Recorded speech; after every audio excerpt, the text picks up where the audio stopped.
Hello David, would you like to introduce yourself? Hi Stefan, my name's David Lee and I head up the Food and Trade Statistics team in the Great British Food Unit in Defra, which is a fancy name for the food policy team basically. Yep. We provide statistical support to all aspects of food policy and also in particular on promotion of overseas trade and exports. This is the first unconference I've ever been to and it's been really interesting and stimulating.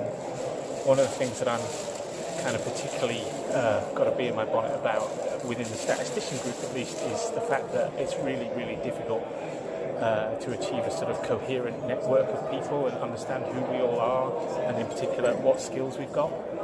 So I've recently been developing my skills in R, which has been a really interesting time for me, and I've learned lots of stuff about data science techniques and machine learning, but trying to find like-minded people within the department is really hard.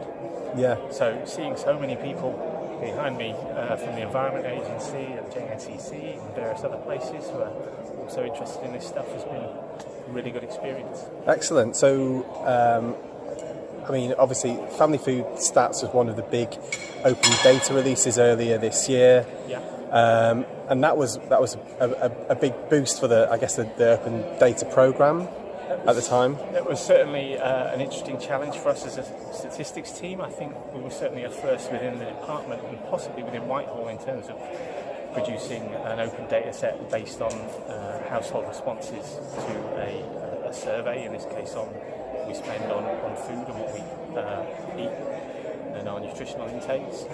It was a big challenge for us, and it was a real sort of team effort amongst not just people within my team but also people within the data programme and Ellen Broad at the time in the Extended Ministerial Office, as well as drawing on expertise and examples from external people in other departments. It was a real learning curve for us, and we've still got a way to go in terms of looking at the more recent data, which is more challenging in terms of making sure it's safe to be published as open data and can't be used to re-identify people. That's something we're still working on. So this is one of the big challenges that I think you had earlier in the year as well, which was about how you take something which is personal data and make it open data without breaking any kind of laws. That's right, yeah. And having to write a privacy impact assessment, looking at the level of risk in terms of specification for data that we put together. Now, for really historic data back in the 1970s, it's quite low risk because there's not a lot of online other data sources that can be applied against it. But when you look at more recent data, obviously nowadays everybody uses Twitter, everybody uses Facebook, you've got online registers. It's a lot more challenging to come up with a data specification that you think is safe enough to publish that can't be attacked by people using all these other online sources to sort of do a kind of jigsaw attack against it. Mm-hmm. And that's something that we still haven't cracked, but we're working on it. You're working on. You've already said that you're developing your own skills in R, and you come from a statistics background, but moving possibly more towards data science. And well, you may or may not agree with that point, but I guess and a follow-up, if you could actually continue, just to, where do you see this whole area going for Defra? So I think within the statistician group, I think there is a challenge there that we need to upskill a bit. I think there's a little bit of a spectrum about whether you call yourself a data scientist or a statistician or whatever. I mean, there are clearly experts at either end of the spectrum, but as statisticians are quite well placed in that we all know a bit about statistics, obviously.